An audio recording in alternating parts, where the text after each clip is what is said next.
أعوذ بالله من الشيطان الرجيم أفضل الذكر بسم الله الرحمن الرحيم الحمد لله رب العالمين بارئ الخلائق أجمعين باعث الأنبياء والمرسلين الذي بعد فلا يرى وقرب فشهد النجوى تبارك وتعالى ثم الصلاة والسلام على العبد المؤيد والرسول المسدد المصطفى الأمجد المحمود الأحمد حبيب إله العالمين أبا القاسم محمد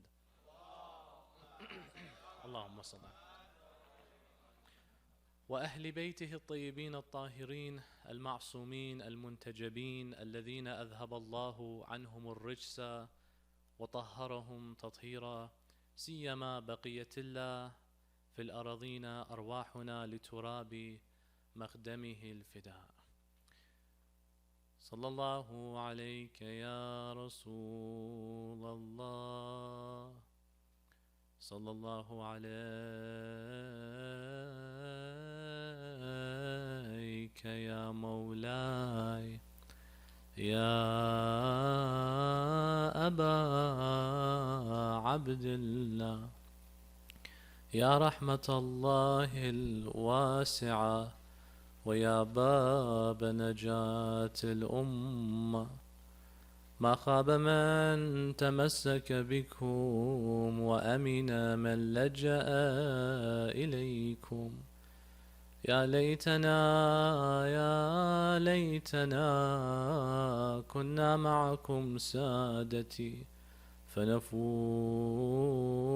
فوزا عظيما أما بعد يقول الله في كتابه الكريم وقوله الحق بسم الله الرحمن الرحيم ولا تكونوا كالذين نسوا الله فأنساهم أنفسهم آمنا بالله صدق الله العلي العظيم صلوا على محمد وآل محمد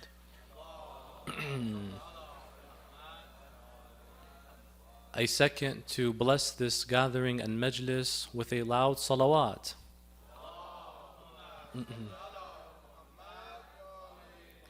A third to lift all the trouble and pain and suffering in the world today with the ta'jeel al-faraj of our Imam with your loudest of voices.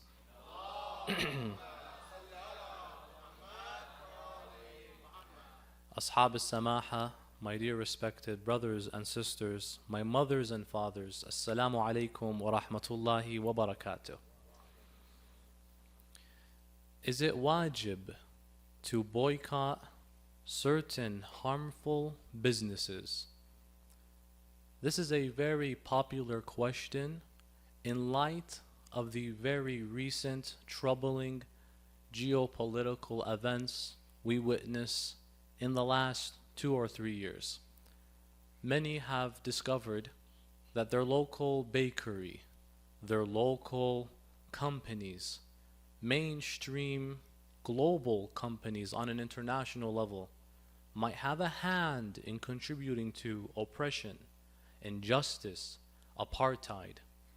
Or even on a micro level, I might find that a certain school or a certain institution might embrace ideologies, principles, or even orientation, for lack of better words, that are counter the Islamic lens.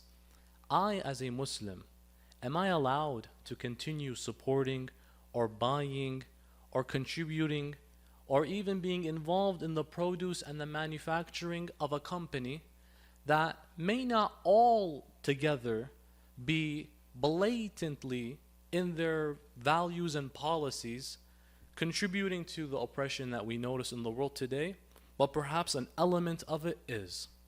Akin to the example that you might have a grocery store, all of it is not blatantly projecting as we stand with very violent entities to oppress Muslims. Rather, you might have a grocery store that has a segment of alcohol.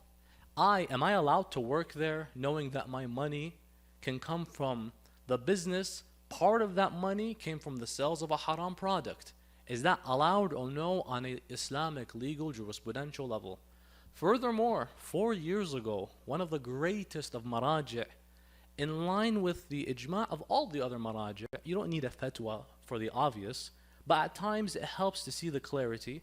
Ayatollah Sayyid Ali Sistani, Hafidhahullah, issued the statement, it is impermissible to purchase from companies that directly, straightforwardly buy and contribute and support any effort that harms and oppresses Muslims. And he specified a certain apartheid, oppressive, racist, unjust nation, Israeli products. Any form of contribution to this type of business is impermissible in the eyes of Allah.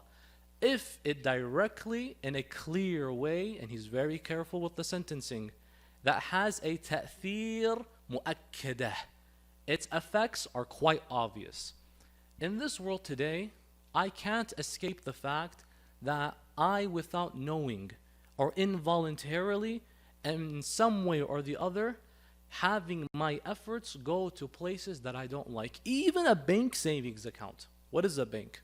When you deposit money into a savings account, not a checking account, a savings account, whereby after a year, you notice that a little percentage is given back to you as gratuity and compensation for allowing the bank to hold your money. A portion, small portion, was distributed as a loan. That's how loans are dispersed from the savings accounts and the large sum that is there to someone who may have used a loan for a mortgage, that's fine. For a halal business, that's fine. But then someone uses it to open a bar. A percent and cut of that came from my account. Is that halal or no? Ultimately, where is the line drawn? Because I don't want to sleep at night knowing that my efforts are being used. Is it halal or is it wajib or is it mubah to contribute to haram businesses? Did the Imams of Ahlul Bayt boycott certain businesses in their time? Which examples can we derive from the life of the Messenger of God and the Ahlul Bayt that show us, and any of the prophets, that I might work for a haram country, but if my presence is doing good, Allah will allow it? Let us examine some of these critical questions that have an impact on our lives on a daily basis. After Allah, salawat ala Muhammadin wa ali Muhammad.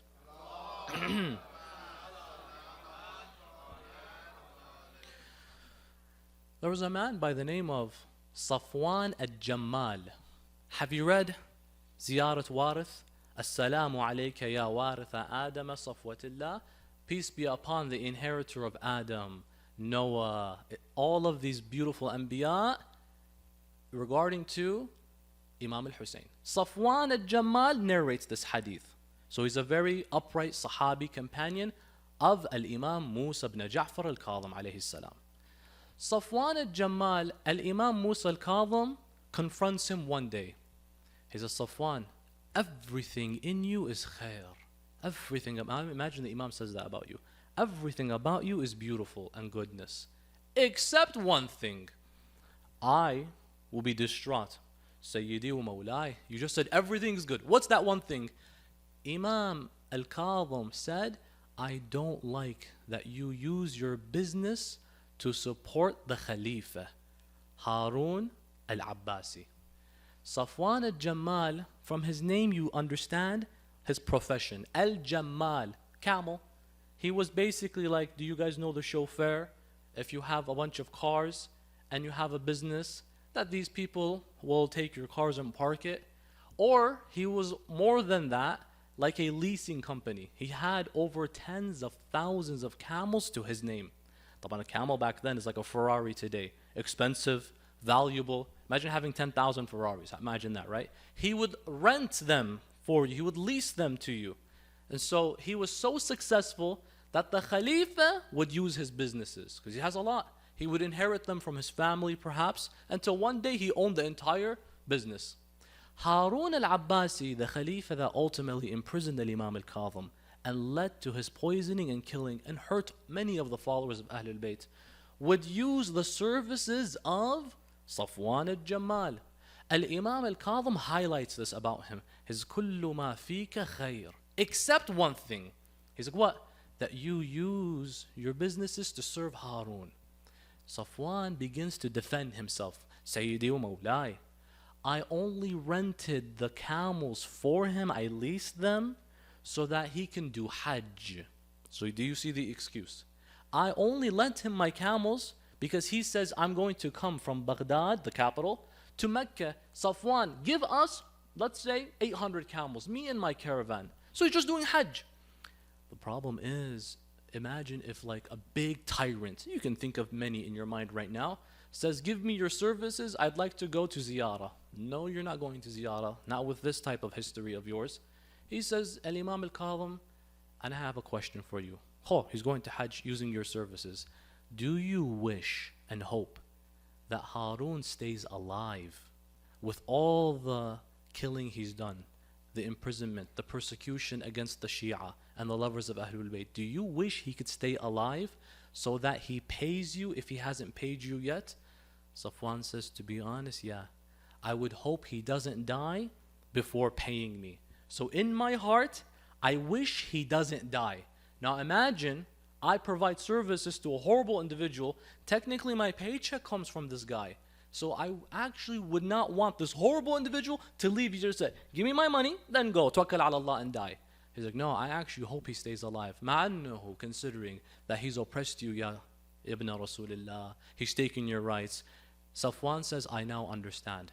From now on, I will never do any services with any individual who I hope would live long enough so that they could at least pay me. Why would I want a tyrant and an oppressor to live long because of my benefits? I can find an alternative. I don't have to work for you. If I find an alternative, then I'm fine. And there are many alternatives. This is an example where the Imam says, you have an alternative, you should have taken it instead. Many other people would love to have your camel services and being leased and rented. In the case where you don't have an alternative, do you have a choice? You don't have a choice? Then are you sinning? Not necessarily. Al-Imam al-Hadi alayhi salam was approached by one of his companions named Yunus al-Naqash. Again, the last name tells you what he does. Jamal, camels. This guy is a renter. Yunus al-Naqash, Naqash means what? The one that carves and makes fine designs into stones. Naqish. Yunus al-Naqash was basically a jeweler. He comes one day knocking at the house of Al-Imam al-Hadi, the 10th Imam of Ahlul Bayt, salawatullahi wa salamuhu alayhi, and he says, Ya ibn Rasulullah, adrikni. Oh, the son of Rasulullah, save me. I am in for it. It's like, relax, what happened? Al-Mutawakkil al-Abbasi is going to slaughter me. He's like, how, why? He says, you know I'm a jeweler. I take a chisel and I take a gem and I carve names on it and I design it. He says, yeah, the Khalifa employed me today. He says, okay, could you refuse? He says, not really, he employed me. He says, what's the problem? He said his daughter, one of his daughters, Al-Mutawakkil Al-Abbasi, had a daughter. He said in one of the expeditions in the wars, they discovered what they call a durra, a beautiful crystal. Big, beautiful crystal. Al-Mutawakkil Al-Abbasi said, I want you to write my daughter's name on the crystal. And I want to gift it to her. He's like, okay. Is it halal? He's like, of course it is. You're being forced to do it. Whatever. He's like, that's not the problem. He's like, what? As I was carving her name, the crystal split in half. I am done for it. He's going to say, this is a rare gem, and you split it in half? He's going to kill me. What do I do? Al-Imam al-Hadi, the granddad of our Imam, said, don't worry. If I pray for you, will that give you peace? He says, if you pray for me, why would I be afraid? He says, then let me pray for you. This, by the way, shows you and I. If you're ever in a tight situation, ask the Imam of your time, Sayyidi wa Mawlai, pray for me. Because the Imam is among us. Ask him, when have you done that? Say, I am in a very difficult situation. Beseech Allah, wasila. He says to Imam al-Hadi, pray for me. Imam al-Hadi raises his hands and he begins to say, oh Allah, lift any pain from the followers of Ahl al-Bayt and the Quran and the Thaqalain. Especially, bil khusus, this man Yunus al-Naqash. Imam al-Hadi says, how do you feel now? I feel good, but I don't know what I'm going to say tomorrow. He's going to ask for this. He says, I prayed for you. It's a dua mustajab. Have tawakkul. Imam al-Hadi is normal. Yunus is still a bit shaky. The next day, Yunus al-Naqash comes to the house of Imam al-Hadi. And this time he's smiling. He says, you changed. What happened? He says, Ya ibn Rasulillah, when I got back home, Al-Mutawakkil al-Abbasi dispatched a messenger to my home. He said, by the way, regarding the gem that I want you to carve my daughter's name on it, yeah, her sister got jealous that this was happening. So if you don't mind, could you split it in half? Could you split it in half? One for her, one for her. And you know what I said to him? Imam says, what did you say? He's like, I'll think about it. In that moment, he realized that the Imam brought him his peace and serenity. But overall, what was happening? He was employed by an individual where can he refuse? No, he can't refuse. You see the trend now. If you're in a situation where there is no alternative, I can't but have to pay taxes. There's no alternative to that. Yes, a small portion might go to efforts. I even remember, we're not even mentioning any names here, some had the concern that if I go to some place, let's say like Hajj, then is all of my funds, are they all going to Hajj? Or will they be used to potentially hurt others as well, oppress other people additionally? The issue is not here. The issue is it blatant and obvious? As the issue and the verdict by our Grand Marajit made clear, that it needs to be quite obvious. Additionally, if it's a matter that is not avoidable, Hajj is wajib. That's quite clear. Now, in this circumstance, we find two of these different examples. One man who has many options, he doesn't have to rent out his camels to the Khalifa, and the Khalifa could find different camels. But the other man is the only one that could carve and edge all of these designs, and he had no other choice. There's another option for the betterment of society. One has a choice, one doesn't have a choice. One sees that I am the only one that can change a corrupt society. Therefore, Allah has me fulfill this role. Nabi Yusuf, he's in a kafir environment. He's with people, number one, they've accused him of injustice. They threw him in jail for 7 years. They've deprived him from his family for over 40 years. After that, he's a slave. After all of that, they find him quite intelligent and they employ him as an advisor to the king. He develops and raises and ranks and goes forward and forward. He brings the king to Islam. He brings everyone else away from polytheism. Yes, he's in a government that worships Ra, Amun, I think. If you've seen the famous show, Yuzarsi. Yes, they're worshipping idols. Yes, they're worshipping stones. Yusuf says, I know I could leave. I'm a prophet. Allah can give me whatever I'd like. Not only am I going to stay, I'm going to become the minister of agriculture. Yusuf alayhi salam was the one responsible of dispersing agriculture and the handling of wheat, barley, seeds, and that when he had that critical dream that he sees a drought coming for the next 7 years by representation of the symbolism of the thin, weak, skinny cows. The baqarah was representative of the livestock and the health of a society. The dreams have a reality to them. If a prophet has the dream, definitely. Sometimes our dreams have them as well, but in most cases, not necessarily. He was the owner. He's like, yeah, I know they're not an upright society, but I am going to change them. All of this shows us that you're never given no option. If you can improve a society, even if it's not a Muslim society, then Allah might expect that from you. Imam Amir al-Mu'mineen, was he not in a Muslim society? The society founded by the biggest Muslim Rasulullah? But he did not chase khilafah. In fact, when his haqq and rights were usurped from him, for 23 years, the first Khalifa ruled for 2 years. The second Khalifa ruled for 10 years. The third Khalifa ruled for 12 years. And so you had in total these 24 years, Imam Ali ibn Abi Talib was deprived of the right to rule the Muslim Ummah as instructed from the day of Ghadir. At the end of it, they come to Imam Ali. Ya Ali ibn Abi Talib, please, please, please, you are the one that we need. Save us. Be the Khalifa, rule over us, command us. Imam Ali, the first thing he says is, this Khilafah, I am not interested in it. I'm not interested in being the main man, the biggest celebrity, the one in charge, the powerful king. This Khilafah, and he uses a very interesting example, is less valuable to me than the water under the nose of a goat. I don't even value this Khilafah. One day Ibn Abbas sees him fixing his sandal. Imam Ali ibn Abi Talib had a sandal and it had snapped. In that moment, he asks Ibn Abbas, he's like, Ibn Abbas, what do you think is the value of this sandal? Ibn Abbas says, it's broken. I don't think it has any value. Imam Ali says, this sandal is more valuable to me than this Khilafah. I am not interested in it. So it's a Muslim society, but Imam Amir al-Mu'minin says, I'm not interested. However, it's my taklif. It's my responsibility. You guys took the rights away from me. Now you're coming back begging me for this. I'll come back. But I just want you to know, I never chased it.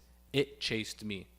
In these circumstances, we realize that everyone has their own role and no one can come and blame other people and say, why are you still going and shopping at X, Y, and Z? For example, many people are not aware. Additionally, what constitutes where a business becomes haram or halal? According to our ulama, it's if the support and contribution to any evil entity is clear. If it's a case that a board member, a retired board member, issued their solidarity and support, but it's not quite clear what's happening, it's just let's take this and make it our symbol, that would not be an incumbent expectation upon us as Muslims. If, however, it's we stand with those brave men and women who fight for their rights in this effort, such that we hope that one day we could ensure a long-lasting peace and stability. If they do, and our funds and proceeds will go straight to their pockets, ensuring that they resist all of the chaos that's happening. Oh, in that case, good luck with, you're not going to get my business. It's not a matter, by the way, of what do you think my boycott is going to do? I'm not going to drink a frappuccino from that business anymore. How's that going to change? It's not like I was buying the McFries or the Flurries from that business anyways. Oh, I cut it. How am I going to? What is my boycott going to do? It's not even about how are you going to impact it fiscally. It's not about that. It's where was your heart in these circumstances. One day a man asks Imam Amir al-Mu'mineen, in Nahj al-Balagha this is found. He says, Ya Ali ibn Abi Talib, after the battle of Jamal, Imam Ali just finished fighting against Aisha in the battle of Jamal. Horrible battle, very embarrassing battle for the Muslims. Very embarrassing. Why? On one hand, you found the son-in-law, the messenger of Allah's cousin, his successor. And on the other hand, you find his estranged wife. And they're going at it. Imam Amir al-Mu'mineen tried to postpone this. Let's not do this. Come and see reason. Imam Ali never began the battle. He waited until they shot the first arrow. Ahlul Bayt never initiate conflicts until he said, then at this point we have to defend. After all of this carnage happens and ends, a man says to him, Ya Ali, I wish my brother was able to join us. My brother, Wallah, I wish he was here with us today. But he wasn't able to come. And I came. I hope he's not considered someone who missed out on his responsibilities. What did Imam Ali tell him? So you have what? A moment where there was an opportunity to stand and resist. To be at the forefront of saying, hey, this oppression, this regime, we're not going to tolerate it. Imam Ali fought and he won. Imagine you missed out on it. How would you feel? You feel left out. A man says, I was with you, alhamdulillah. But my brother, I wish he was with us. Imam Ali says one thing. He said one thing. Was his heart with us? Was his qalb among us? Yeah, and he's not here in person, but the Imam wants to know, where was his heart? When this horrible genocide took place, where was your heart? The man says, Wallah, his heart was with you. Imam Amir al-Mu'mineen says, then bear witness, Allah testify, that he was as if fighting alongside us first row. Why? Because it's not about, let me go and make an actual, palpable, tangible difference where I can see the change I made. Even though you can see the change you can make, by the way, by boycotting clearly, obviously haram businesses. It's not just about that. It's about you just demonstrated to Allah that you have a heart. Because wallah, people don't have hearts. You know what we call those? We call those vampires. He's heartless. He doesn't have a heart. He's watching the carnage unfold, the barbarianism unfold on his palms, and he's like, yeah, next. No heart? I'm not saying go to the front lines. Abadan. La. If you can, and you can actually help out, then may Allah bless that intention. But where is your heart? It's not saying do something. It's about you have to be in a place where you say, Ya Allah, Ya laytana kunna ma'akum. Imam Ali says that in that case, it's as if he was standing alongside us. Now, boycotting something may not be with the goal of, I want to see that business never exist. Oh, it existed for the last 80 years. It's probably going to exist again. But I want to demonstrate that when you stand alongside oppression, watch me never stand alongside you. Why? Because Rasulullah says, إِذَا أَحَبَّ عَمَلَ قَوْمًا حُشِّرَ مَعَهُمْ.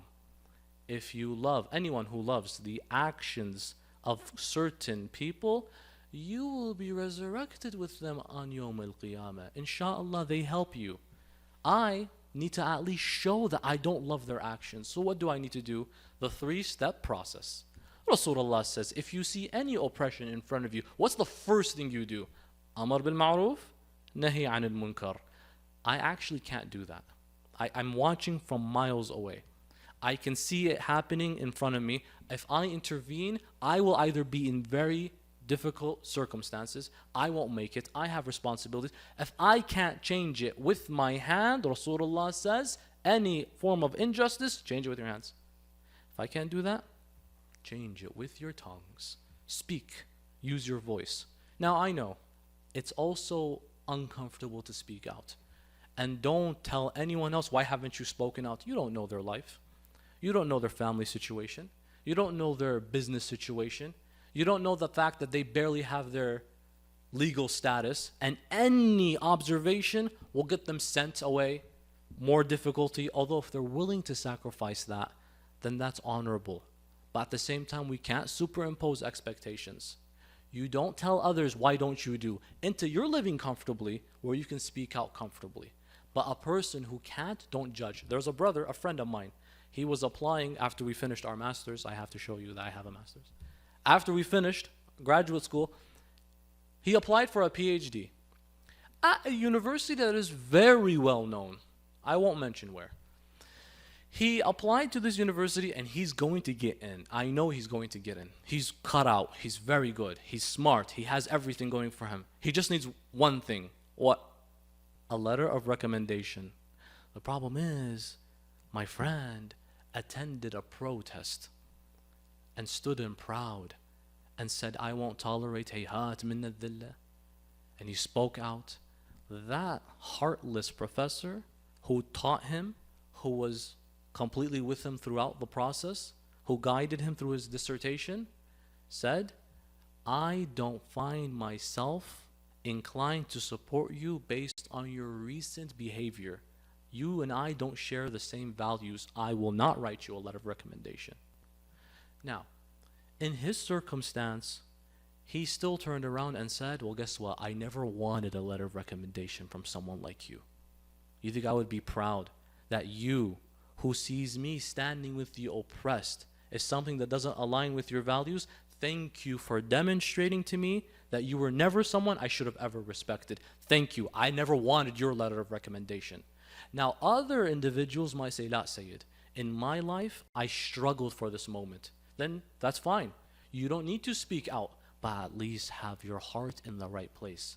Use your tongue. If you can't do that because others are depending on you, because you need to make ends meet, that's fine. That's fine. You need to make ends meet. You can handle speaking out and you can still make ends meet, but others can't. Then let's not superimpose. The other deal is what? Have your bloody heart in the right place. No pun intended. In this case, what do? I can't speak to make the change. I can't use my hands to make the change. I use dua. The mayor of Milano, Italy, you remember when COVID happened? He showcased that a pandemic has affected them so much, this article was very fascinating, that they can no longer handle the capacity of the amount of patients they were receiving in all of their hospitals were totally filled. Ventilators, they didn't have enough because they have many who are elderly there. And so in that case, he's issued a very heartwarming statement that I genuinely think is the right thing to say in these times. He said, we ran out of any and every solution. La, we have hospitals. La, we have enough machines. And we have an influx of sick people that we need to treat. We don't know what to do. He says, we've exhausted the efforts of machinery, but now we will begin the efforts of prayer. It's beautiful. Prayer. Why would you ever undermine that? Don't undermine your prayers. Make dua. Alhamdulillah, now after that time, after that phase in this bizarre dunya, ad-diniya, it is over. Do you now look back and say, Alhamdulillah, those prayers that we made us through, because we didn't know where we were going to end.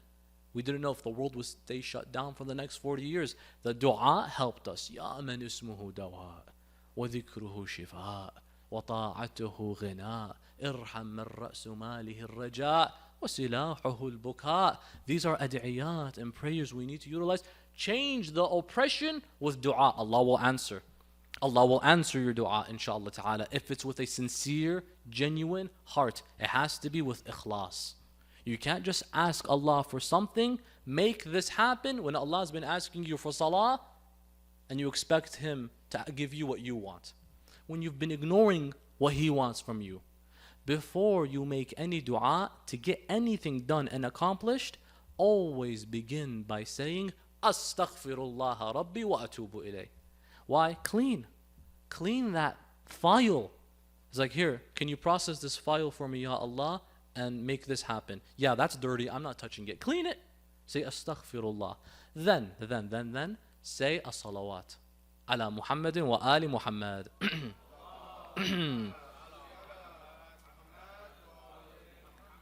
Because as-salawat is a dua. As-salawat is Allahumma salli. Oh Allah, raise, elevate, bless the status of Rasulullah and his Ahlul Bayt. You're asking Allah for something. When you ask Allah for something, that is called dua, beseeching.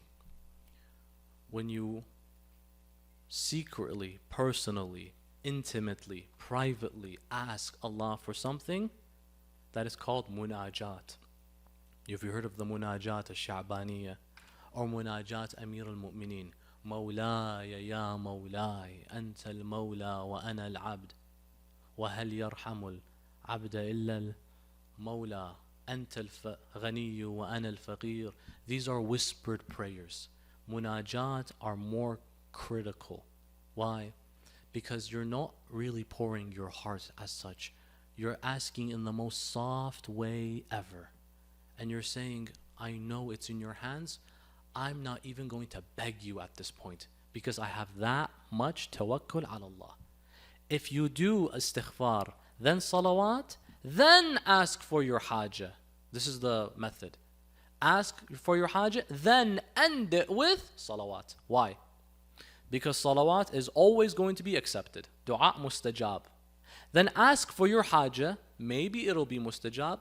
Then ask for another salawat, dua mustajab. So you're sandwiching two approved du'as with one that is pending. If this is accepted and this is accepted, the one in the middle will most likely be accepted. You know how it's like when someone comes and gives you tea? These three brothers right here. Someone comes and gives the guy on the left tea, skips the guy in the middle, gives the guy on the right tea. There's only one teacup left. He's going to give it to you. Because if he gives it to this guy, if he gives it to this guy, there's only one left and you're the only one, it's coming for you. But you have to begin with approval, end with approval, sandwich the pending process in the middle. When you do that, watch how the trouble in front of you changes. Now, you're probably thinking, how am I able to change global trouble? The global trouble isn't the killing and the genocide. It's the complacency of a world that finds it quiet and finds it okay to be quiet. That's the true carnage. The reality is, many of the mu'mineen who died in the way of Allah died as shuhada. And وَلَا تَحْسَبَنَّ الَّذِينَ قُتِلُوا فِي سَبِيلِ اللَّهِ أَمْوَاتًا بَلْ أَحْيَاءٌ عِنْدَ رَبِّهِمْ يُرْزَقُونَ. You congratulate those that say, Ahsant, you made it to the highest level of taqwa, shaheed. And the shaheed sees, shahad, he sees, he's alive. Because that's why he's not dead, or she, receiving rizq from Allah. If I cry that I miss you. I'm not crying for your suffering. I cry that when I see after a 13-story building is rendered to rubble, that you can still pray salah to Jum'ah over what was once your house. Wallah, I'll never miss a salah then. I cry that it's me who don't have any of these troubles happening, I'm still missing my salah. That's the true oppression that I notice. That when I see oppression and injustice in the world, I'm always thinking, poor you. Now, what do you mean, poor you? Poor ana. Poor the guy or the girl who is not sought after by Allah. Because when Allah loves a person, He brings him or her to them. Allah, we have in Arabic, haba fakhada. Allah loved him, so He brought him. Otherwise, habibi, Ahlul Bayt would have been the first to complain. But look at what they went through. Do you feel sorry for Imam al-Hussein? Ask yourself, do you feel sorry for Imam? No. Proud that I have an Imam like him, who in any moment at times could have just said, fine, here's my bay'ah, give me water. He still refused. And I am so proud that I have an example like his brother, who when he could have drank, threw it away. And I'm so proud that I have an example like Zainab. I don't feel sorry for her because I see oppression. It's the human response to say, you're oppressed, I feel bad. No. I feel proud that when she was asked, what do you see? She says, Ma ra'aytu illa jamila. And I feel especially proud that when I look at the likes like Sayyida Zahra alayha salam, who when she saw the time to boycott, she boycotted. Lady Zahra said, it's my taklif to boycott those that usurped my haqq. What did she do to boycott them? Sahih Bukhari and Sahih Muslim tells me and you, I don't need to tell you, that matat Fatima wa hiya ghadiba ala Umar wa Abu Bakr. She died and she's angry. وانقطع الكلام معهما.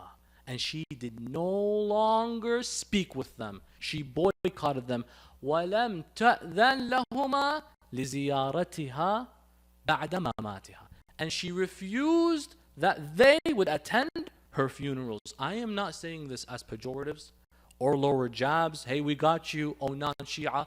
I am referencing a resource that showcases Islamic history, which you and I have to agree. I mean, it's in your Sahih authentic, so whether you like it or not, and I can only see, why is Fatima Zahra boycotting? Can it be her boycott was effective? Imagine if she just entertained, fine, you're the ruler. In this case, we'll give you allegiance. Let's avoid trouble. She did not do that. Rather, Sayyida Zahra said, when you took my land, does that sound familiar? When you took my land, you want me to roll over and turn the other way? I know you barely hear my voice because I'm Sayyidatu Nisa al-Alameen. I don't even want to give you the pleasure of hearing my voice, but I'm going to ignite the fiery, legendary, epic al-Khutbah al-Fadakiyyah. Wallah, this khutbah is something impeccable. It's absolutely powerful. Lady Zahra goes to the Masjid of Rasulullah, accompanied with Asma bint Umays, Ayman, accompanied with all the upright women, As-Sayyida Fidda of society. She wears her Aba, proud and upright. By the way, this is after the ambush. Ambush happens. Pain for the next week. And she goes to the masjid and they don't even get the chance to see her. What does she do? The women lift up the partition as such and they said, look, Fatima al-Zahra is coming. You're not going to turn your face, we know. We're going to raise the partition in front of you and she's going to speak. And the beginning of the khutbah says, فَآنَتْ أَنَّ. She let out a sigh. You know when someone is really tired? Really tired. Before you begin speaking, you just go like, Allah, Ya Allah. When she آنت أنه made that sigh, فانبهرت الجميع بالبكاء. Everyone became astonished and started to cry. ضجت الناس بالبكاء. Why?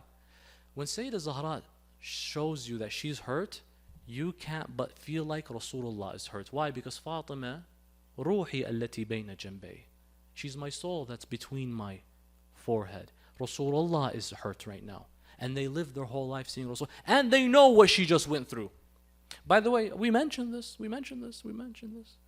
They don't deny that they ambushed her house. They don't deny that what else?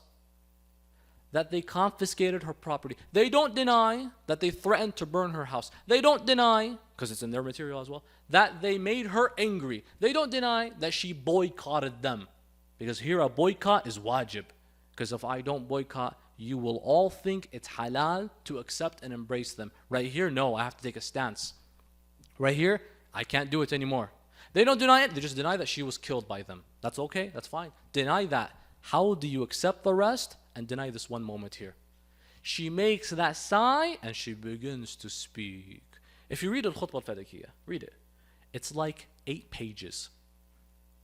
It is so eloquent, so articulate. It is so beautiful, pontificating, using the examples by praising. She's so hurt, she praises Allah for like 2 pages.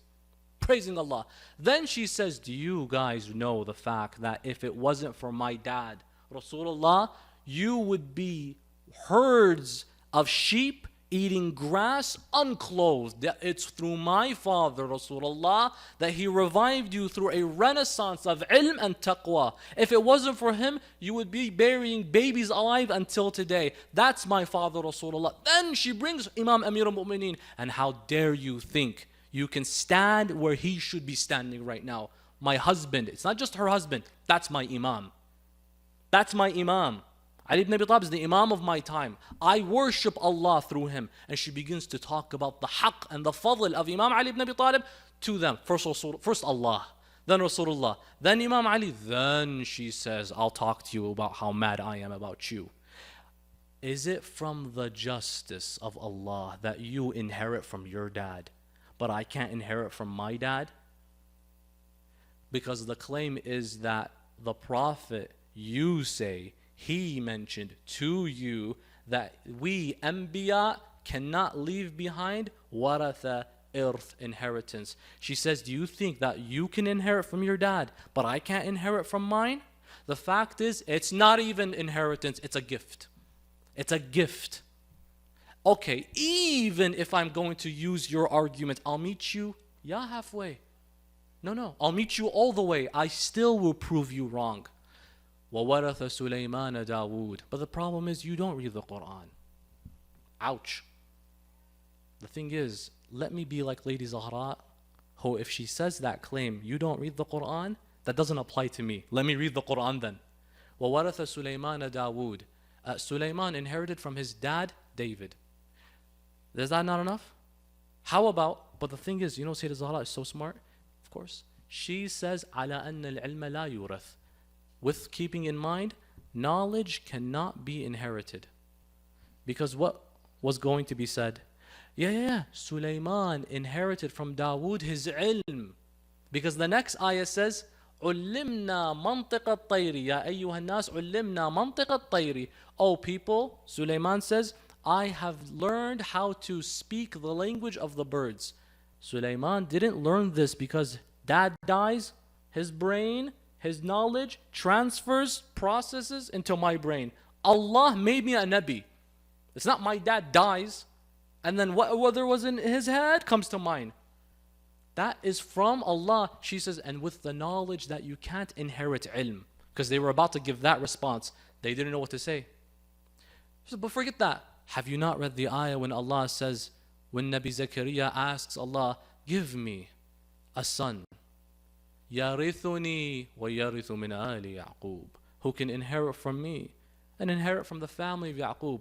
Fine, forget all this. How about when Allah says in the Holy Quran, it is prescribed upon you that if death comes to you, that you write خير الوصية. كتب عليكم إذا حضر أحدكم الموت.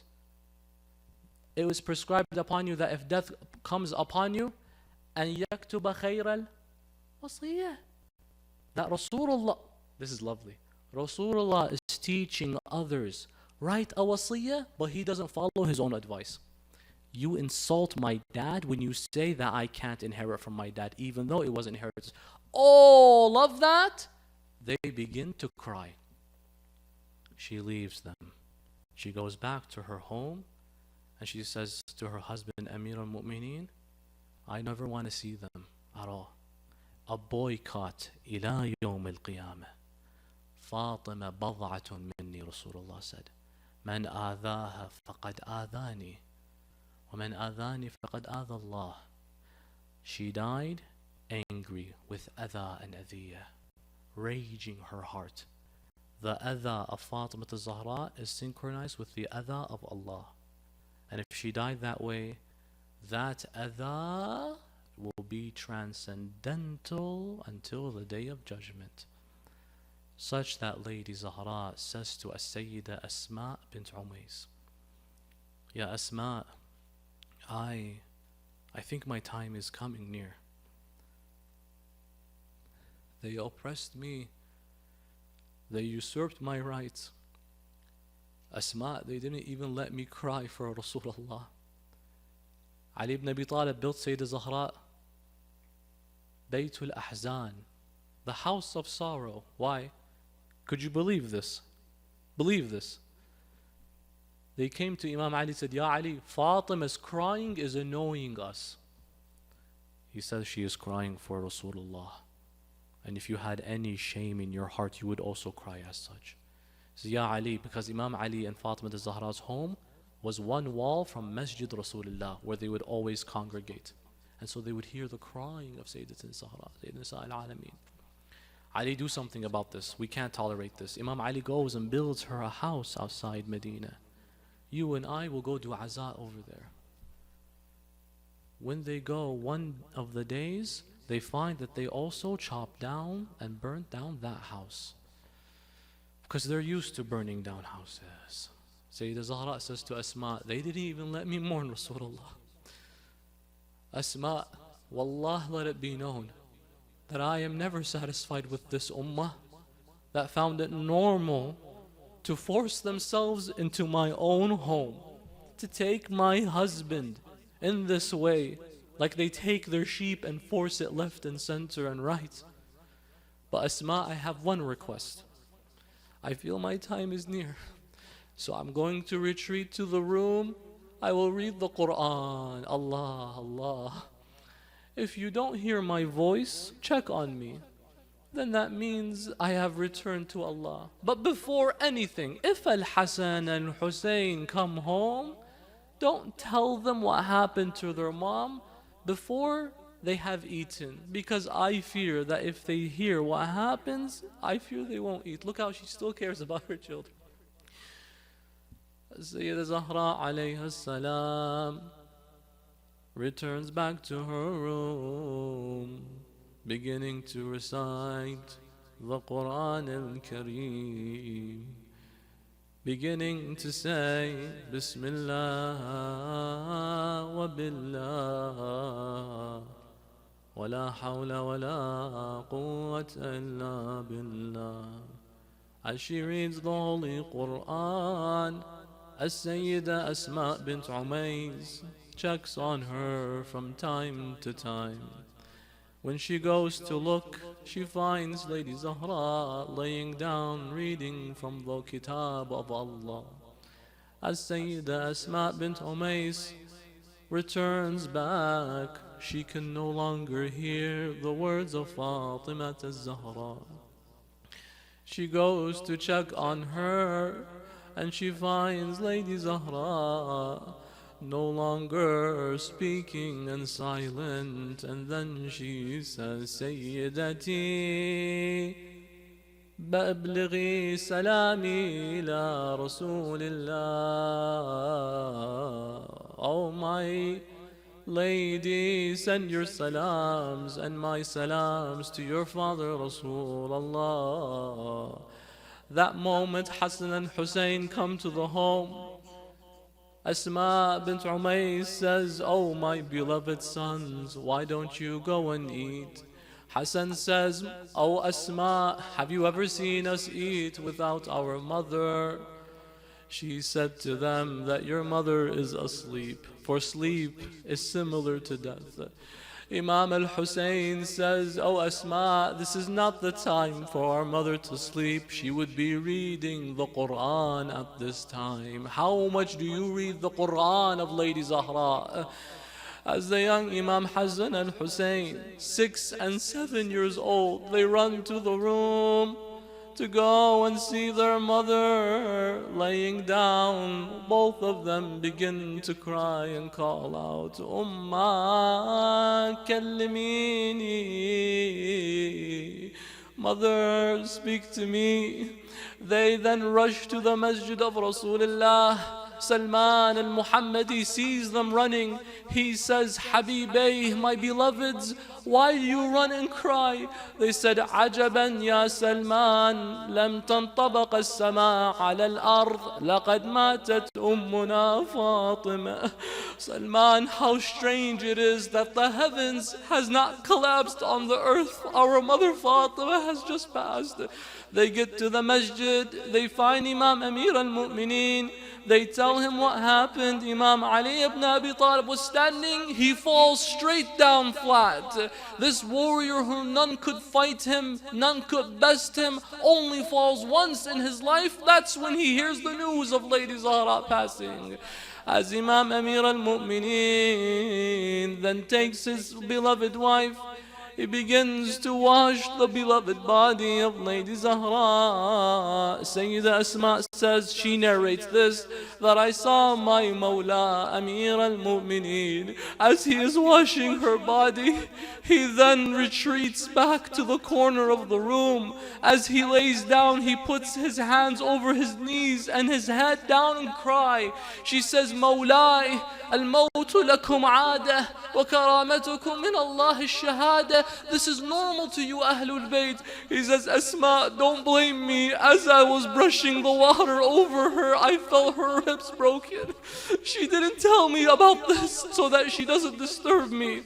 Imam Amir al-Mu'mineen, as he goes to bury Lady Zahra, he is surrounded by Hassan al-Hussein and Zainab and Kulthum. He tells them, say goodbye to your mother one last final time before we breast her in this abode and she moves on to the Akhirah. They all run to their mother. A young Imam al-Hassan throws himself on the feet of his mother and he calls out, Umma kallimini, ana waladuki al-Hassan. A young Imam al-Hussein throws himself on the chest of Lady Zahra and he calls out, Umma kallimini, ana waladuki al-Hussein. Umma kallimini, ana habibuki al-Hussein. Hadith says Jibreel comes down. He says, Ya Ali, move Hussein from the chest of his mother. The Malaika cannot handle seeing Hussein crying over the chest of his mother. You know where I am going. We say, Ya Malaikat Allah, how did you then handle seeing shimmer on the chest of Hussein in Karbala? That night Imam Amir al-Mu'mineen goes to the masjid of Rasulullah and he begins to offer his condolences and aza. He says, Ya Rasulullah, I've returned the amana back to you of which you entrusted me with. But in what state did I return her back to you? Imam Ali begins to cry and cry until he begins to sleep next to the grave of the Prophet. He sees in his dream Lady Zahra say to him, Ya Ali, go back to the home. Zainab just woke up, the 5-year-old Zainab, and she is asking, where is my mother? Ya Zahra, what about if you were in Karbala? What would you say about the treatment of Zainab on that day? لا حول ولا قوة إلا بالله العلي العظيم وسيعلم الذين ظلموا أي منقلب ينقلبون والعاقبة للمتقين فرج عنا يا الله. All together, brothers and sisters, اللهم إنا نسألك وندعوك باسمك العظيم الأعظم الأعز الأجل الأكرم يا الله يا الله يا الله يا الله. All together, يا الله يا الله يا الله يا الله يا الله. اللهم بفاطمة وأبيها وبعلها وبنيها شاف مرضانا فرج عنا اقضي حوائجنا. Brothers and sisters, before we conclude, many have requested on behalf Layali al-Fatimiyya to remember their marda. Many are unwell, many are sick, brothers and sisters. There are those out there who have no one to pray for them. There are those out there who are suffering in the world, in Lebanon, in Palestine, now in Syria and elsewhere, and wherever there are Shia, Amir al-Mu'mineen, anyone who has no one to remember them. Let us give them these ayat, أَمَّا يُجِيبُ الْمُضْطَرَ 5 times, لِشِفَاءِ الْمَرْضَى وَكَشْفِ الْهُمُومِ. But all together, inshallah, on the night of Fatimiyya al-Kubra, tuqda, inshallah. بسم الله الرحمن الرحيم أما يجيب المضطر إذا دعا ويكشف السوء. All together. أما يجيب ويكشف السوء أما يجيب المضطر إذا أما يجيب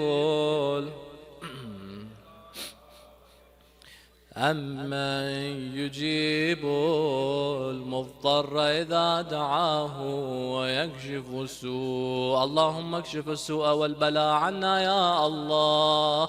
اللهم المرضى المنظورين شافي وعافهم يا الله. اللهم ارزقنا زيارة الحسين في الدنيا وشفاعته في الآخرة وإلى أرواح العلماء والشهداء سيما من أوصانا بالدعاء.